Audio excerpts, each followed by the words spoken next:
નમસ્કાર મિત્રો, દેશ અને દુનિયાના સુપરફાસ્ટ સમાચારમાં તમારું સ્વાગત છે। સૌથી મોટા સમાચાર સામે આવી રહ્યા છે રાજકોટથી।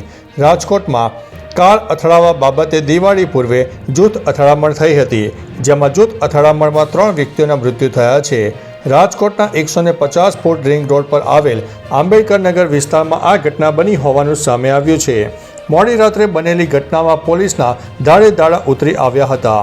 જૂથ અથડામણમાં બંને જૂથોએ ધોકા, પાઇપ અને સરા જાહેર મારામારી કરી હતી। પોલીસે જૂથ અથડામણમાં બંને પક્ષ સામે કાયદેસરની કાર્યવાહી હાથ ધરી છે। રાજકોટ શહેરમાં નજીવી વાતમાં ટ્રિપલ મર્ડરની ઘટના સામે આવતા સ્થાનિકોમાં ચકચાર મચી જવા પામ્યો છે। શહેરના આંબેડકર નગરમાં એક સાથે 3 હત્યા થઈ જતા ઉચ્ચ અધિકારીઓ સહિતનો કાફલો ઘટના સ્થળે પહોંચી ગયો હતો। કાળી ચૌદસની મધ્ય રાત્રિના વાહન અથડાવા જેવી નજીવી બાબતમાં 2 સગાભાઈ સુરેશ વસરામ પરમાર અને વિજય વસરામ પરમારની હત્યા કરી દેવામાં આવી। તેમજ સામા પક્ષે હુમલો કરનાર અરુણ બારોટની પણ હત્યા કરી નાખવામાં આવી હોવાનું સામે આવ્યું છે। આંબેડકર નગર વિસ્તારમાં મોડી રાત્રે 3 હત્યાના પગલે ખળભળાટ મચી જવા પામ્યો છે। પોલીસે જૂથ અથડામણમાં બંને પક્ષ સામે કાયદેસરની કાર્યવાહી હાથ ધરી છે।